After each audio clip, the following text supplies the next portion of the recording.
On this episode of the Business of Real Estate podcast with Lynn, Hoffmann, and Eric Johnson, we're joined by special guest Andrea Florian of the Florian Team, and we're talking about utilizing your passion to connect with others.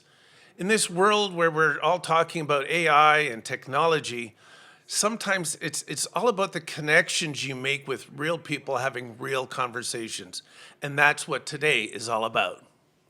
So, Lynn, why don't you introduce, since you work very close, I've worked with Andrea a few times, but you work with her a lot, so why don't you give us a bit of an intro? Well, other than that, she's an absolutely fantastic team leader and very concerned about everybody's well-being. She is also the recipient of the AREA Real Heart series. That was something that was developed to show the world what agents do for people. And AREA put that on, and she was named as one of the winners of that award, which is a big deal. The other thing that Andrea did during COVID, and Andrea, you can correct me if I'm not quite right, but she started a food raising endeavor called Burlington Cares Food Drive. And that has really still continued to this day, and I'll let Andrea explain a little bit more about how she does that. But she is continually giving back to people and to the neighborhood. And then somewhere in that mix, she decided to take her God-given talent and introduce that into this business, and that's been another huge success, both mentally, emotionally, and now I hear she's actually got a paid gig that's going on. Yeah. So I'll let Andrea, want to tell us more about that? Yeah, welcome. Yeah, sure. Thanks for having me. I appreciate it. I'm happy to be here. Well, the food drive, that was just something that we started off. We have always done seasonal food drives. Of course, during COVID, like so many people, the business just dried up, and I didn't want to sit around feeling sorry for myself. And the team agreed, thankfully. I work with really great people. And so we decided to start up a weekly food drive because, at that point, everybody was scared to go out of their homes and get to the food banks. And the food banks had just put up a big news article saying they were short on food and their shelves were empty. And so we said, what do we do? A porch pickup food drive. All we'll do is put a note, everybody, social media, email us your addresses. We'll come by, pick it right off your porch. You don't even have to have any contact with us, and off we go. Well, it got so big that we ended up having to use one of the local businesses, Warehouse, who was not able to function as a business during that time. And we hooked up with one of our local ward counselors who connected us with this business, and we couldn't even get to the food banks because we were in a position where, as we were trying to bring the food in, the lineups were so long that the contact was an issue. Wow. So we ended up having to bring everything over to, at the time, a business that, again, wasn't in service. And we ended up loading thousands of pounds of food. And in the end, Burlington Food Bank and Salvation Army had to come all together with their trucks to come unload it and then redistribute it all at the time. Amazing. So it was pretty phenomenal. Some families were, at one point we had over 70 families donating a week. Wow. And we were not selling any real estate, but we were definitely picking up a lot of food. So, But that has shifted. I mean, you are selling real estate yes, we're now. selling lots of real estate. That's just during shifted. COVID when things are a little bit. Things shifted really quickly, and we were selling real estate and running a food drive. But we were busy, and we were happy, and we were grateful for work. So. And you're still doing that to this day, the Burlington Food Drive. Yes, yeah. So after COVID, it died off a little bit, but then it seems like seasonally, like we'll have some summer weeks where it dries up, and then all of a sudden we'll have 4 weeks in a row before Christmas or Thanksgiving where we get 20 families a week, or one family who donates like 700 pounds every time. Wow. They go load up and they find things on That's sale. That's amazing. They get in touch with us and we come pick up and we handle it all. Yeah. That's awesome. And you were also, this year, you got involved with the Lions Club, and you were one of the sponsors of the Light Festival down Yes. at the waterfront. I'm sensing a theme here that you're very community focused. I think that's, when I'm coaching with agents, I always say to them, there's multiple things that you want to promote and market. One is your knowledge in the industry, your knowledge of what's happening in the market, but also a little bit of who you are, because ultimately that's who people gravitate towards. They gravitate towards people we always say people gravitate towards that are much like them, right?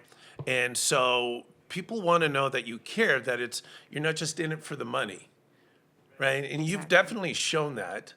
And, I think the other key thing is not just that you're involved in the community, but you've taken a passion of yours and then turned that into, hey, how can I utilize this? Because a lot of people, and we were talking beforehand, like singing versus real estate. How do you mix the two? But you found a way to use that to support the community and promote the team at the same time. That has been the wildest thing for me because, as many of you know, I was a full-time musician for over 10 years, and that's all I did. I was a broke, happy musician with CDs in the back of my trunk and my guitar, and off I went, right? So, and I knew that real estate was a great fit for me because it's very active, and you're always learning, and you're not ever bored. So coming off music I knew that I couldn't do a Monday to Friday 9-to-5 job. So there was a match already there personality-wise. And the community theme runs deep for me, and I think that's important too, just because if you don't believe in the food drive and you don't believe in the things you're doing, you're not going to, whatever you don't believe in, you won't keep doing right. it, That's right? And so this was something that had to resonate with us. So giving back to the community has always been something, even as a musician, we were always doing benefits for people and trying to find ways to support local endeavors. But then the funny thing was that when I redid my branding, the woman who redid it for me, she does this whole coaching as part of her branding. It's not just like, here's a logo. And she had known me from my previous years as a musician, and she said, I don't understand why you're not telling people about your music. And I kept saying, well, because they won't take me seriously, or I can't marry the two. How will I do this? Why? So basically, I was telling myself that I was not allowed to bring my own personality and my own passions into the work I do, which is crazy to me. And so ironically, she changed some of the language, and that's where we came with Find Your Groove, because it actually resonated with us as a team of, we're not the kind of realtors who are just like, let's sell, sell, sell. We really want to help people find what works for them. But likewise, the Find Your Groove was the music theme. So all of a sudden, some pieces started coming together, and then I started getting asked to play here and there, and I still didn't know how they were going to fit. Like, who's this realtor who's booking these shows? What's going on here? But then I started getting asked to speak and sing at things where I was going to a women's event or the women's center or a food charity event or something where they'd say, we'd like you to speak not only as a business leader in our community because of real estate, but we want you to bring your story and how you came to it through music and your journey and your travels and your learnings that way. And all of a sudden, I'd be singing to a couple hundred people and speaking at the same time. And it just became this strange marrying of the two. So it's been really important to me to keep that passion up. And I feel like being human and bringing that to that piece, too, and not being robots, like we said, and not just about the 40 calls a day, allows you to attract the kind of people who you want to work with. So it's been a really funny journey. I'm really enjoying it. I'm enjoying the surprises, and I'm just going with it. I think we're enjoying seeing her do this. Oh, yeah. You mentioned about seeing her evolve Oh, over the years. Absolutely. Lots of changes. And she's built a great team. There's very talented and special people on your team. But I think it's always been Andrea's exuberance and her authentic happiness and genuine kindness as well that's allowed her to do all this. And people see this. They're not blind. They see it, and it does have a bearing on people watching her. And when they think of real estate and they think of her, then that does, as you say, marry the two. Now, I have a question to ask. I'm sure that along your journey, there's been a few naysayers that said, well, what business are you really in? Yeah, absolutely. And how do you address that? And how do you keep your mental attitude up and positive when there are people that just don't understand what you're doing? That has been, in dark moments, that's challenging because you start to question yourself. And I just try to keep the horse blinders on and laser focus and just study on the course. Just, if something feels right, do it. Follow your hunches. I'm not young anymore. I'm not old, but I'm getting to the point where I'm like, we don't have time to waste. We don't have time to waste worrying about what somebody else might say and the white noise that surrounds it. If I'd let those voices in, I would have quit doing the food drive 2 years ago because I was told by many people, including people who advised me and coaches, that, this food drive is a lost leader and you need to quit doing the food drive.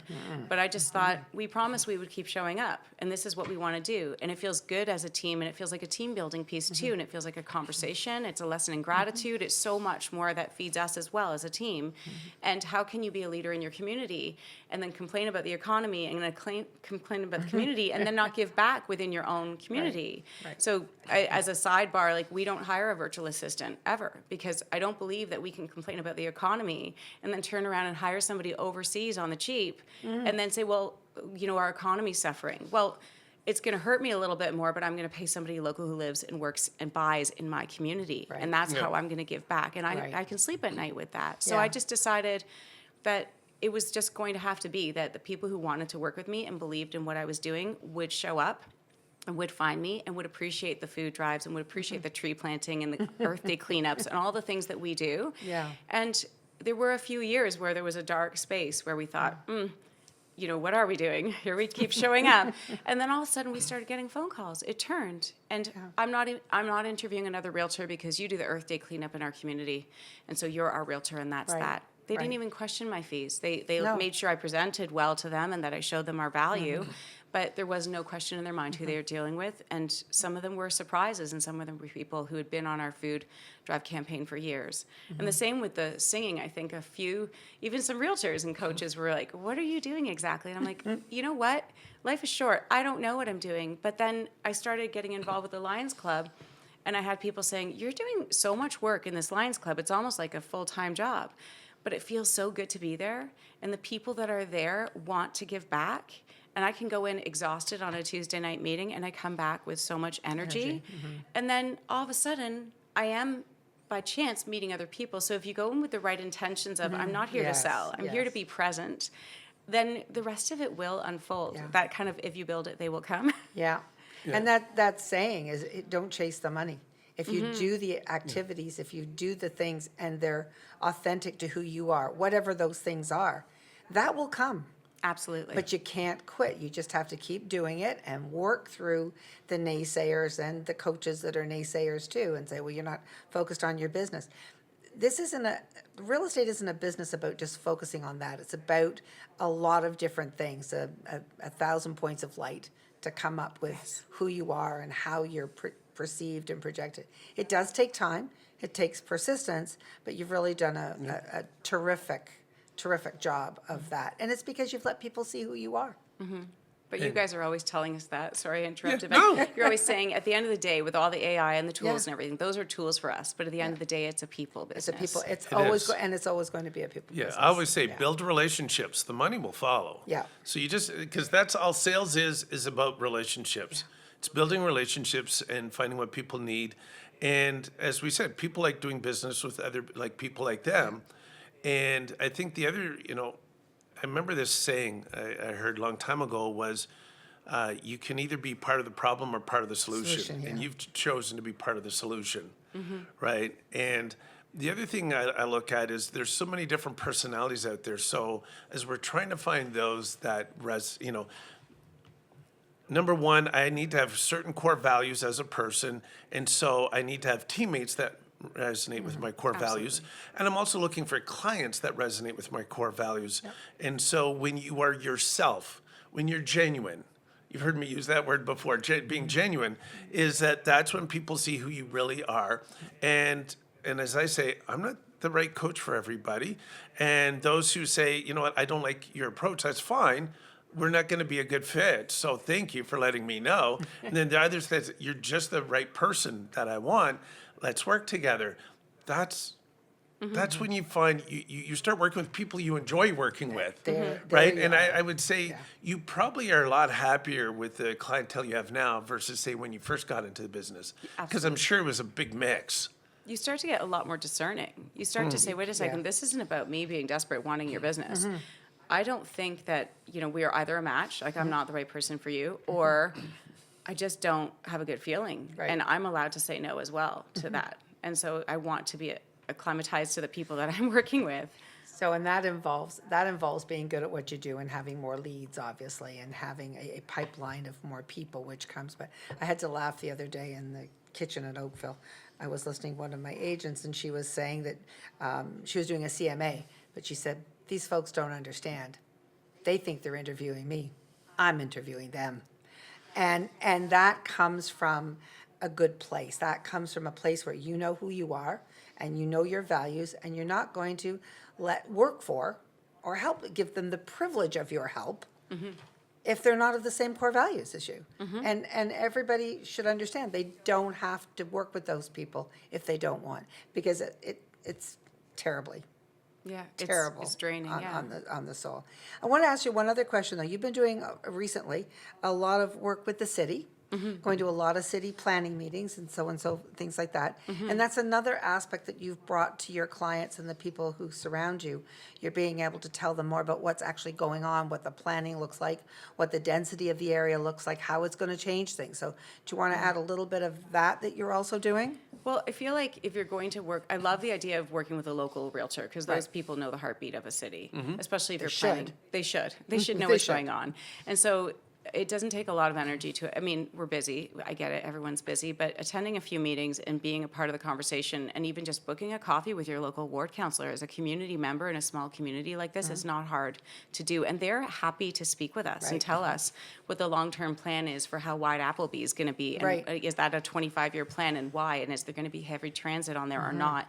Why haven't they already begun? And all these questions that we're asking. And when they're talking about high-density building and the kind of communities that are coming in, I think as a realtor, when you're watching the types of families and buyers and people that are coming into a community, it's really important to know what's going to be there in several years or what they're talking about will be there. Yeah. So that person can decide, well, this is just an investment, I don't care, or no, this is what I want to be my home, and I don't think I'm going to be happy with that next to me. If you don't know what's going on in your community, how can you speak to that for someone? So true.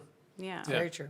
And that's just another avenue that you've been able to go into that brings better knowledge and insight to give to your clients. I mean, some of your clients are in their late 20s, early 30s. They definitely care about what's going to be happening 20 years from now. They absolutely do. Right? They do.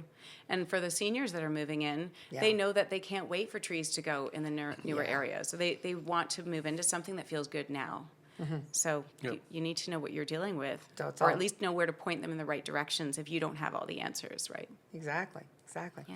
So just a quick question on your team building. Tell everyone how large your team is now and how you arrived at that and how you're managing all of that. Well, we started off with just Laura and myself. Actually, it was myself for about a year and a half, and I thought I was going to die. Everybody thinks real estate's like, oh, it's so flexible. I can make my own hours. Yeah, And no, you see not the so online much. jokes of like, actually, that just means you work all the time. And so she came on, and it was the two of us, and then Barb, who retired. Yeah. So now we have I think 3 more sales reps and 2 admin. And what I realized, actually, I did things sort of backwards because Laura came on as admin and then became full-time sales rep.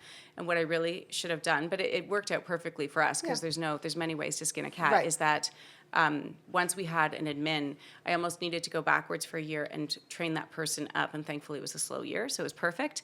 And then we needed to have another person on for coverage. So I've got 2 admins now who cover off on each other, who handle all the paperwork, all the deal processing. While we're on the road, they're holding us together. And then Kirsten has she's got a background in design and staging as well. So we do all our staging in-house as well, too. Okay. Yeah. Now, that's another big ticket item Yes. to do. Have you Yeah. found that to be helpful for your sales? I have found that to be helpful. I think people want to just feel like they're cared for, and they're overwhelmed by that massive staging bill that can Yeah. come through. So we just build it into our commission structure. And if they don't want it, they don't want it. And then we offer them whatever package works for them. But I think right now people want a house to present. Just yesterday I was showing homes, and one house was vacant and the other one was staged. And the one that was staged actually had less appealing floors and everything, but they liked the staged one better. And there's a reason why it works, right? We're trying to get people to feel how the space can work, and it's an important psychological piece. Oh, yeah. Yeah, So, that's good. yeah. So in terms of growth, where do you see yourself going? Like, what's your next step and plan?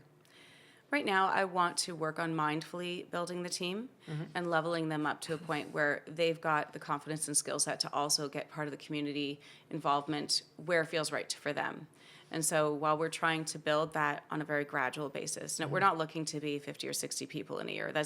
We're not that hungry in that way. We're hungry, but we're more just, we want to build something good and feel like we're building legacy as well. So we're going to slowly keep building on that and working on some more of the training and the coaching and the mindset pieces, which we've been doing with you and our weekly training. And our whole team goes through Eric and you for all of our coaching and questions. So that's helpful too, of course. And then we'll just keep leveling it up as we go.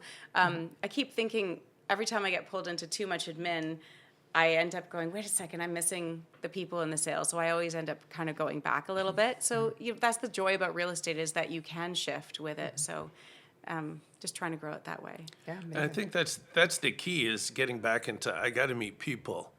and you're doing that now. And everybody always asks, well, how do I get, start meeting a lot of people? And everybody wants to get into, online stuff and let me start doing ads and that and going, but there's no connection.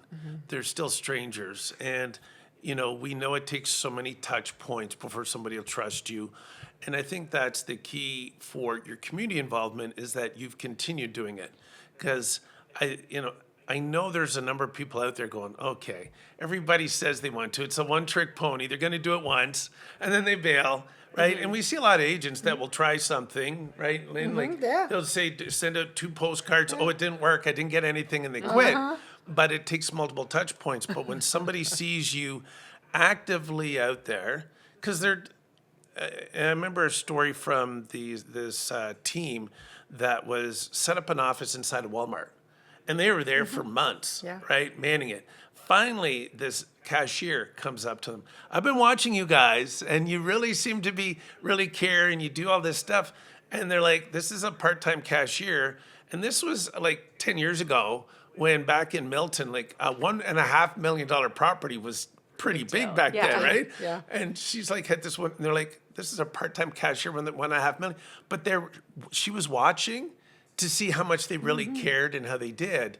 And so when you get involved in the community, as we always say, is you're going to meet a lot of people. You're sometimes going to meet some very influential people, but they're going to watch and see how well do you care. Are you being genuine? We talked about that at the beginning, right? How genuine you are about wanting to help. And definitely that's a way to really build that trust in front of people, not just... It's easy to send out some messages, but they may not see everyone. But they're going to be at every meeting, and they're going to see you at every event and every meeting and every time you're knocking on the door. So let's talk about that in terms of, like you said, there was times you thought, what am I still doing? But you still persisted. And then it turns into something. So, like, what is your... because I know you do the ice cream, you do so many things, but how many people do you get returning? Like, do you see a lot of the same people coming back event after event after event? We do see a lot of them, and then that's the nice thing about these events. For us, like everybody's like, oh, run these events, ever so often during the year, and that's lovely. And it's a nice give back to the community. But we always incorporate the food drive into what we do for our events. Yeah. That's Right. really important to us because if we're going to spend money on marketing, and that was part of our just a conscience thing, it's like we're going to blast out a postcard. Well, let us at least promote the food drive. If that paper is just going to get into somebody's hand once and then go, at least we did something good. At least it generated some food. Yeah. Because otherwise, we're just creating recycling, basically, right? Yeah. Then if we're going to run events, it's a give back. It's a freebie. Some people will only come for the freebies. Some people will come because the first time they came, they got to meet our team and they saw the food drive and they saw the kind of people we were attracting. We tend to attract. We're really lucky. We tend to attract really good people. And so all of a sudden, you start to see your clients become friends and connect. And hey, wait a second. There's so many different types of leaders within our community, and even at a small little real estate Santa selfie event, or whenever we're doing a big food drive, August 17th, we're actually running a massive food drive summer event at the Lions Club. We're partnering up with another local business, and we're having food from Ola Cafe. Daryl from Flashback HVAC is sponsoring it. We've got some really great business leaders in the community doing great things, and all of those people tend to bring their good people too. And all of a sudden, you're trying to trace back how you all got to know each other, and you feel so blessed to have been a part of that. You're like, wait a second, my little real estate event actually created part of that community, Yeah. and now here we are all coming Yeah. together. So that's pretty exciting. I love that. And it's been how long since you really started all of this? What, 2-3 years? 4? Probably since, we couldn't do anything during COVID. We used to do very gentle events before COVID, and then after COVID, maybe 2021 or onwards, we started really hammering out the, quarterly events, keeping up with the food drive and quarterly food drive type events too, and just trying to cycle through what our calendar looks like every year. It shifts sometimes, but Yeah. I think the thing that's so important here that everybody needs to understand is that when you're doing these things, whatever it is that you choose to do, it needs to be who you are and be authentic. And you really have to love what you do. In my mind, you got 2 ways of handling this. You can either spend time doing good causes or working in the community, being the center of their universe and getting to know people, or you can work on completely cold impressions that come through the internet and spend just as much time nurturing those until they get to a point where somebody's interested. To my mind, what you do is a far nicer way because it makes work seem more fun. There's not as much rejection. It just seems a nicer, kinder way to do it. I mean, I got my first deal ever came from walking my dog every day in a new neighborhood. You get walking a dog and somebody talks to you, and then that conversation changes over the months and the years as you're talking to people. And you don't even realize that you're in business. You don't even realize that this is part of your business. It just sort of all melts together and happens in a much nicer way, I think. Oh, yeah. So, I mean, everybody's going to have their own way of doing things, but to me, face-to-face, talking to people, helping people, and being open to receive business, Yep. if that's what they want to give you, being open to receive it, yeah, I think it's a beautiful way to do. I think so. I business. think it requires patience too, because it's not a quick yeah. trick, right? No. That's the long play, but then all of a sudden when they do start happening and it feels so easy at that point, you're like, Yes. how did I land here? Well, you'd been consistently showing up all that time. And there's that special word. Consistent. Consistently. Consistently. You can't water the lawn one day a week in this heat and expect it to stay green. You've got to do it consistently. Right? You can't go to the gym once or for 6 months. Or have a shower and then- once. Yes. Or go to church once. I went to the gym once last week and I looked and said, what happened? I didn't lose 20 pounds. My goodness. But everybody wants to do something once, maybe 3 or 4 times, and they give up. And the worst part about it that I have watched and seen over the years is people start something with all of the best intentions and so much enthusiasm and happiness. And then just about when there's going to be seeing a difference, they quit. They stop. They stop doing all the things that was getting them the momentum because they just stopped. It was getting too hard, or they exercised the wrong muscle, the muscle to quit, instead of the muscle to keep going. And then it ends. But you've really shown that over your years and that I've known you, how persistent and consistent and that you are. And You could also say stubborn. well, hey, stubborn is a great thing. Nothing wrong with that I sometimes. mean, I can handle Sometimes. stubborn. As long as we're all in agreement, stubborn is good. Yes. But it is just part of what you do, and your genuinely happy nature and helpful nature. But I've watched you've had to work on that. It hasn't just happened. And let's talk about that, working on that, because, as we're Yeah. talking, I mean, even for us starting off doing this podcast and like, what are we doing at What the are we beginning? doing here, Eric? Right. And I'm sure at the beginning, for you trying to bring in singing and putting yourself out there. And so for the agents out there that they might not think they have a talent in them, but everybody has something. They have some skill, something that they can bring to the world, but it's a little scary at first, isn't it? What were some of those thoughts going through your head at the Yeah. beginning, and how did you get past that to continue? What Right, were you because afraid there's of? one thing to say, hey, you were that struggling musician, and now you're this realtor, and you go, but now I want to bring in singing. And I'm sure that wasn't easy at the beginning. No, it was scary. I was terrified. What were you afraid of? I was afraid that I wouldn't be taken seriously, Okay. or that I would divide my energy out and I couldn't have both. I wasn't allowed to have both. Right? Just like, oh, well, I'm a mom now, so I'm not allowed to have a career. Or all these things we compartmentalize ourselves. Yes. And that was what I forgot. Like, part of the reason I loved real estate, and I love real estate, is because you're forever growing and learning and expanding. And there's not an opportunity to get bored. And just like you said, sometimes you're not the right coach for somebody, but sometimes it's just not the right time. Like, you might be the right coach for me right now, but I might need something else Right. later because we're constantly Growth. evolving. Growth. And so why wouldn't you grow on that? There's always an infinite possibility of becoming more. You don't also, I think too, there's ageism associated with that too. As we get older, we're like, well, that's enough now. It's somebody else's turn. And I feel like the reverse is true. As we get older, we have learned so much. Why would you just retire and just close it all down? you actually have lessons to offer people. You could actually empower other people. You could actually provide some good and say, hey, listen, I did all that, so you don't have to. Let's change that, as opposed to just walking away and letting somebody repeat the wheel over and over again. And I just feel like, what I've learned, well, at the beginning, I felt, I was intimidated. I felt very vulnerable. I felt embarrassed. I also felt like, well, I hadn't done music full time for over 20 years. What if I'm not good enough? Was that just an old dream? See, there's, right? I think there is, you just hit it. I think that's what all of us think at some point. Am I good enough? Or something enough. I mean, Or something enough. It's always something enough. But how did you get past that? Because, like you said, you were scared at the beginning, and some people, you're either going to stop or you keep going. So what made you keep going? I think approaching 50 was a big deal for me. And I found myself all of a sudden writing more and more, and the songs were just coming to me.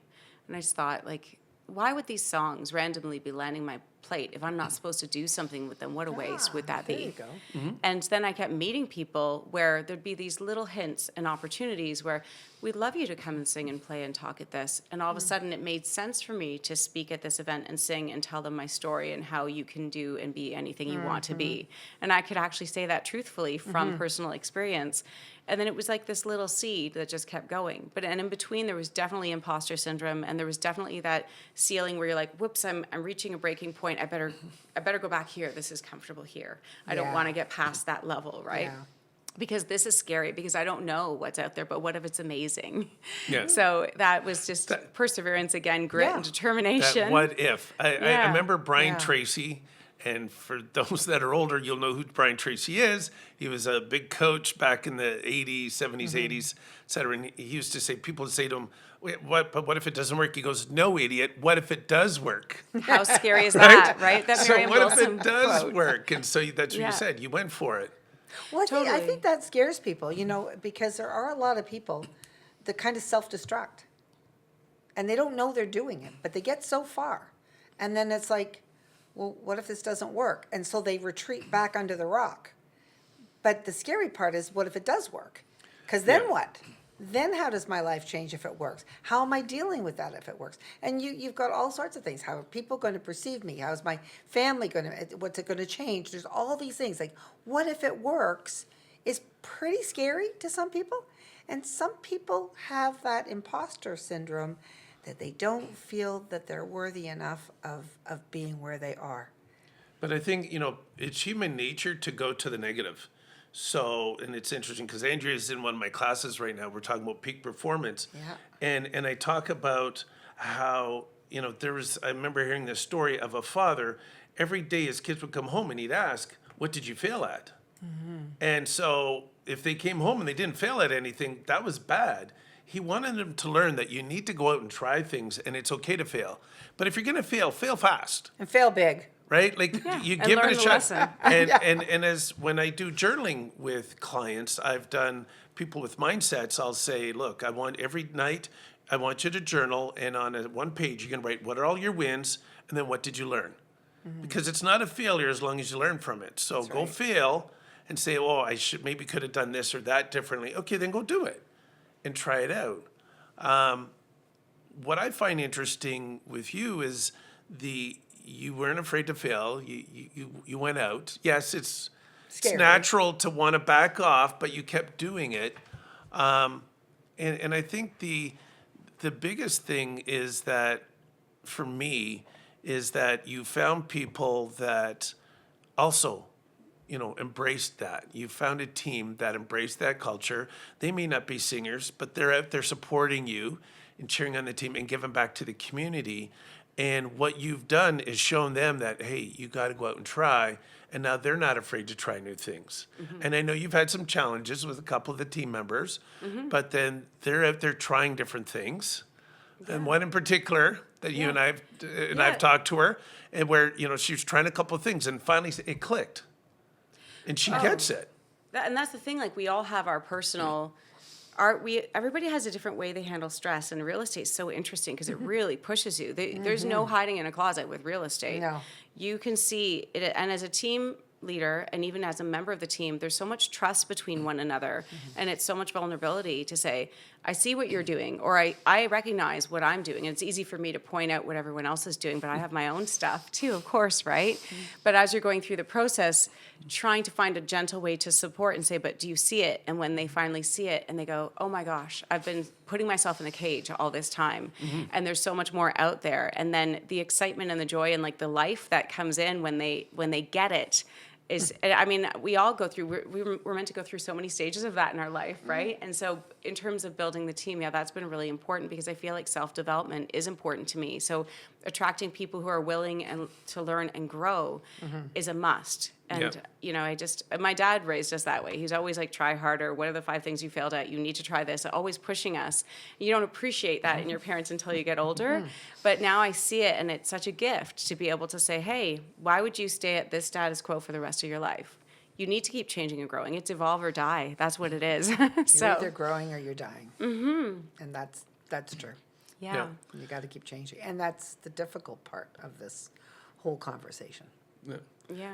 And I think, you know, as we get sort of ready to wrap up, I mean, for me, the great thing about you being involved in the community is because you hear it from some of the public. I'm not going to say all the public, but there's obviously a lot of different personalities out there. But there are people go, oh, you make so much money, right? And they think there's a lot of people out there that just see.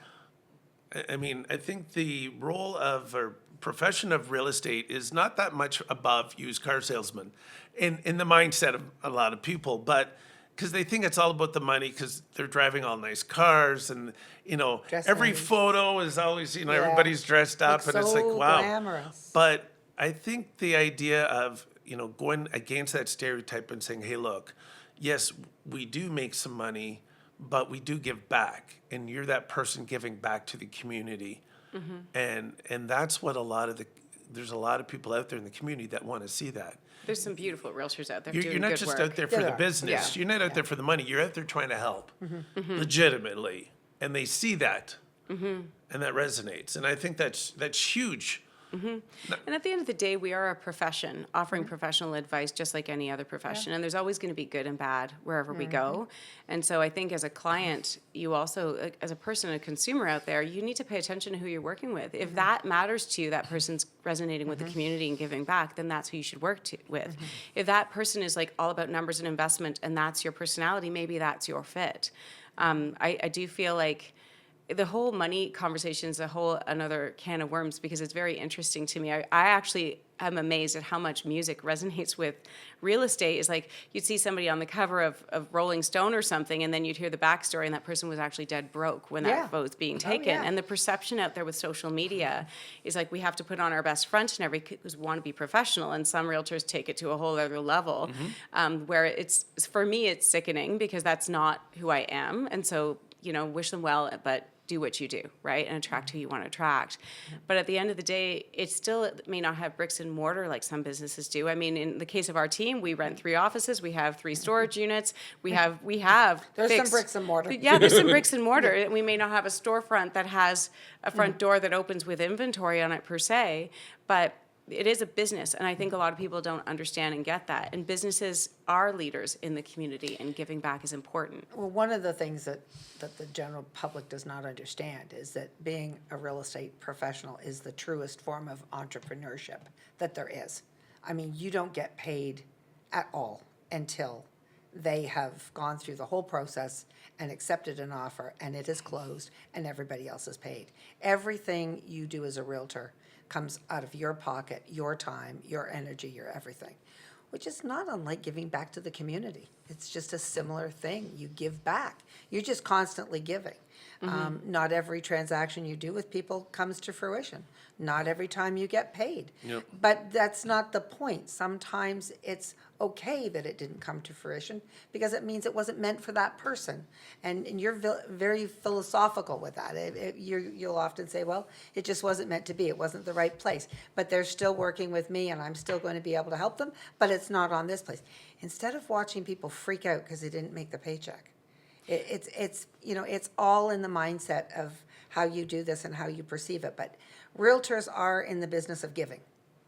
End of story. That's the thing. If you do good and you act in good faith and you give that Yes. client your all, then even if that person doesn't buy or sell, they're going to refer you to all your family Right. because you did right The by them. universe gives back. Yes. I truly believe the universe gives you back what you set forth and put into it. All the And way. it might not be that day, but believe me, I truly believe the universe gives back. Mm-hmm. So Yeah, and I'm very blessed. yes, I have great people working with me. and I was just gonna say, it's one thing to say you know the community, you know the city in which you're working, but you know it a lot better because you've Yes. gotten involved in these organizations, right? There are so many different great organizations out there, and they'll all tell you different stories. Yeah. Just like each realtor will tell me, I was saying to somebody the last week, I ran into 3 realtors in a row, said, oh, this is a great year for me. And then 3 realtors going, this is a very slow year for me, right? And it's just like there are a lot of organizations out Yeah. there that will say, no, we're thriving, and others that are struggling. And you're learning more about the community. And sometimes some of these organizations, you'll learn more about a part of the community you didn't know existed or what was happening. Because I know a good friend of mine is in Kitchener-Waterloo is he's the chair of KW Accessibility. And it was just interesting, as every time I talk to him, learning about, because everybody wants to give to Kids Ability. Kids Ability is a great charity helping children that have ability, are disabled in some shape or form. But when they become adults, everyone forgets about them. And here he is struggling to get things going. And so it's just always interesting meeting these different community leaders and organizations, see what are your struggles? How can I help? And there's Again, lots out there. you can either be part of the problem or you can be part of the solution. Yeah. And you've chosen to be part of the solution in a few areas. Well, I'm grateful to be able to be part of it. Yeah. That's a blessing. So, And we- I get to work with a great team, and I get to do all the stuff. Things you like to It's do. all up here, though. Yeah. Right. Oh, it is. But It all starts with that. I think it's Yeah. safe to say we are very proud of you and Yes, what you've yes. done and what you've accomplished. Thank you. And we just thank you so much for your time today. Thank you so much. Thank you for having me, guys. You're welcome. So for all of you out there, you may not think you have, a skill set, but you have something to give to the community. And if you really want to connect with people, you really want to learn what makes up your community so that you can become a true community expert, then get out there, get involved, find your passion, reach out, find an organization that matches your personality, your passions, and get involved. Because, as we've seen from Andrea today, it can be extremely rewarding. And not only will you feel good, but you can also potentially bring in some business from it. So it's a win-win for everybody. So we thank you for joining us on this episode of the Business Real Estate Podcast. And we'll see you on the next episode. Thanks. And take care, everybody. Take care.